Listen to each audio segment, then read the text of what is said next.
नवीन वर्ष सन 40 अपनी बुरी भली प्रिय अप्रिय घटनाओं में उदरस्त करता हुआ भूत के गर्त में सदा के लिए चला गया। अब उसका दर्शन हो सकना संभव नहीं है। उजड़े हुए राष्ट्र बसेंगे, बर्बाद हुई बस्तियां सरसब्ज होंगी। आज का दुर्धर द्वीप कल शांत हो जाएगा। जिन वस्तुओं का अभाव हुआ है, समय पाकर उनकी पूर्ति हो जाएगी। परंतु यह सन 40 किसी भी प्रकार देखने को न मिल सकेगा, चाहे कितना ही प्रयत्न क्यों न किया जाए। महारानी एलिजाबेथ का मृत्यु काल जब उपस्थित हुआ, तब उन्होंने आर्तवाणी में गिड़गिड़ाकर समर्थ लोगों से याचना की कि यदि उनका जीवन काल कोई थोड़ा और बढ़ा दे तो वे उसे विपुल संपत्ति दे देंगी। उस स्थान पर बड़े बड़े डॉक्टर, प्रसिद्ध वैज्ञानिक, ख्यातिनामा मनस्वी उपस्थित थे, पर सब लाचार थे। कोई एक क्षण के लिए भी उनका जीवन काल न बढ़ा सका। सारी फौज, तोपखाने, नौकर चाकर, खजाने, राज्य जहां के तहां पड़े रहे। एक तिनके के बराबर भी किसी से उनकी मदद न हो सकी। उस वक्त के दर्शन अनुभव कर रहे थे कि वास्तव में समय क्या वस्तु है और उसका कितना मूल्य है। इन पंक्तियों के पाठक अवश्य ही वयस्क, युवा, अधेड़ या वृद्ध होंगे। आप लोग जब अपने जीवन की भूतकालीन स्मृतियों पर दृष्टि डालते होंगे तो हृदय में एक टीस उठती होगी, कलेजे में एक हूक पैदा होती होगी। जरा अपने बचपन की याद तो कीजिए। पुराने छोटे छोटे साथी, खेल कूद का मज़ा, माता का लाड़ प्यार, सब प्रकार की निश्चिंतता। कितना सुंदर समय था वह। क्या वह दिन अब फिर नहीं मिल सकते? इच्छा होती है कि किसी प्रकार उन दिनों की एक झांकी फिर कर सकें। किसी तरह आधी घड़ी के लिए वो बचपन फिर मिल जावे तो उसकी गोद में मचल मचल कर लौट लें।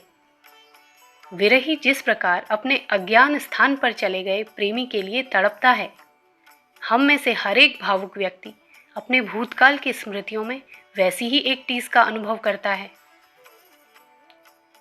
एक मजदूर बड़े परिश्रम से कुछ चावल कमाकर लाया था। उन्हें खुशी खुशी सिर पर रखकर घर लिए जा रहा था। अचानक उस बोरी में छेद हो गया और धीरे धीरे उसकी गैर जानकारी में वे चावल पीछे की ओर गिरते गए। यहाँ तक कि कुछ आगे जाने पर उसकी बोरी ही खाली हो गई। जब देखा तो उसे होश हुआ। पीछे मुड़कर देखा तो फरलांगों से धीरे धीरे वह चावल फैल रहे थे और धूल में मिलकर दृष्टि से ओझल हो गए थे। उसने एक हसरत भरी निगाह उन दानों पर डाली और कहा, काश मैं इन दानों को फिर से वापस पा सका होता। पर वे तो पूरी तरह धूल में गड़ चुके थे। वे मिल नहीं सकते थे। बेचारा खाली हाथ घर लौटा। दिन भर का परिश्रम, चावलों का बिखर जाना, पेट की जलती हुई ज्वाला, इन तीनों की स्मृति उसे बेचैन बनाए दे रही थी। हमारे जीवन का अमूल्य हार कितना सुंदर है। हम इसे कितना प्यार करते हैं। माता खुद भूखी रहकर अपने नन्हे से बालक को मिठाई खरीद कर खिलाती है। बालक के मलमूत्रों में खुद पड़ी रहकर उसे सूखे बिछौने पर सुलाती है। वह बड़े से बड़ा नुकसान कर दे, एक कड़वा शब्द तक नहीं कहती। हमारी आत्मा हमारे जीवन से इतना ही नहीं बल्कि इससे भी अधिक प्यार करती है। जीवन सुखी बीते, उसे आनंद और प्रसन्नता प्राप्त हो, इसके लिए आत्मा पाप भी करती है। खुद भूखी रहकर उसे मिठाई खिलाती है, नरकों की यातना सहती है। खुद मलमूत्रों में पड़े रहकर उसे सूखे बिछौने पर सुलाती है। यह प्यार माता के प्यार से किसी प्रकार कम नहीं है। जीवन को हम जितना प्यार करते हैं, उतना क्या कोई किसी को कर सकता है? इस अमूल्य हार को हम प्राण प्रिय बनाए हुए हैं। एक राजा कैद में पड़ा रहा था। उसने अपनी आंखें निकलवा दी थी, पर हीरा नहीं दिया था। इतना ही प्यारा हमें यह जीवन होता है। पर हाय, इसकी एक एक मणि चुपके चुपके मजदूर के चावलों की तरफ बिखरती जा रही है और हम मदहोश होकर मस्ती के गीत गाते हुए झूम झूम कर आगे बढ़ते जा रहे हैं। जीवन लड़ी के अनमोल मोती घड़ी, घंटे, दिन, सप्ताह, पक्ष, मास और वर्षों के रूप में धीरे धीरे व्यतीत होते जा रहे हैं। एक ओर माता कहती है मेरा पूत बड़ा हो रहा है, दूसरी ओर मौत कहती है मेरा ग्रास निकट आ रहा है। बूंद बूंद करके जीवन रस टपक रहा है और घड़ा खाली होता जा रहा है। कौन जानता है कि हमारी थैली में थोड़ा बहुत बचा भी है कि सब फैल चुका। जो लोग इन पंक्तियों को पढ़ रहे हैं उनमें से कितने ही ऐसे होंगे जिन्हें सन 41 जनवरी देखने को न मिलेगी। फिर भी क्या हम इस समस्या पर विचार करते हैं? कभी सोचते हैं कि समय क्या वस्तु है, उसका क्या मूल्य है? यदि हम नहीं सोचते और अपनी पीनक को ही स्वर्ग सुख मानते हैं तो सचमुच गत वर्ष को गंवाना और नवीन वर्ष का आना कोई विशेष महत्व नहीं रखता।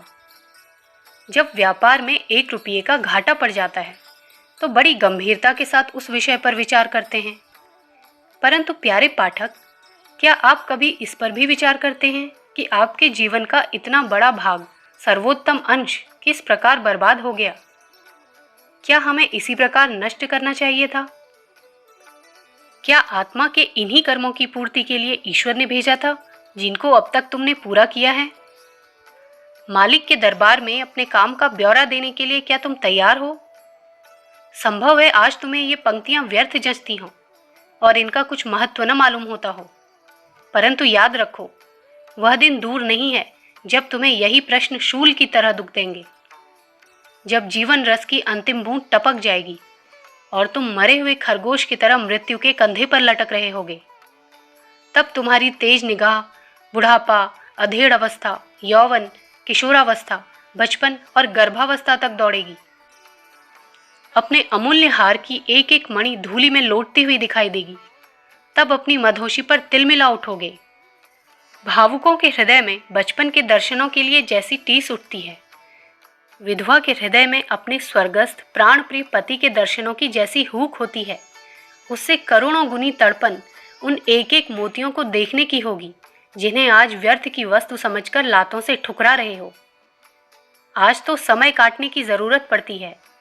फालतू समय को निकालने के लिए ताश या फलाश खेलने की तरकीब सोचनी पड़ती है, पर अभागे आदमी परसों पछताएगा इन अमूल्य क्षणों के लिए और सिर धुन धुन कर रोएगा अपने इस पाजीपन पर। सन 40 को गए हुए अभी बहुत देर नहीं हुई। देखो, वह अभी दिखाई देता है। बेचारा गर्दन मोड़ मोड़ कर हमारी ओर देखता जाता है, आंखों में से आंसू बहाता जाता है, भरे हुए गले से कहता जाता है, प्रभु की परम प्रिय संतानों, मैं जा रहा हूँ। इस निर्मल विश्व का यही रिवाज है, जो आता है वह चला जाता है। मैं हंसता हुआ बड़े स्वागत सत्कार के साथ आया था और आंसू बहाता हुआ जा रहा हूँ। अब मेरी छाया भी किसी को देखने के लिए ना मिलेगी। मैं जा रहा हूँ, पर ओह मेरे 1 वर्ष के संगियों, इतना कहे जाता हूँ कि जाना तुम्हें भी है। मेरी तरह तुम भी लौह बंधनों में बंधे हुए घसीटते चले जाओगे, इसलिए भूलना मत। मधोशी में मत झूमना, सोचना कि मैं क्या हूँ और क्या से क्या बना हुआ हूँ। इधर नया वर्ष मुस्कुराते बालक की तरह झुककर हमें अभिवादन करता है और कहता है, ये पछताने वालों, घबराओ मत। जो बीत गया उसे जाने दो, रंज मत करो। मैं तुम्हारा वफादार नौकर हाजिर हूँ। मेरे लिए हुक्म करो। जो बनना चाहते हो बना दूंगा, जो पाना चाहते हो ला दूंगा। क्या यह संक्रांति हमें कुछ संदेश नहीं देती? अखंड ज्योति, जनवरी 1941।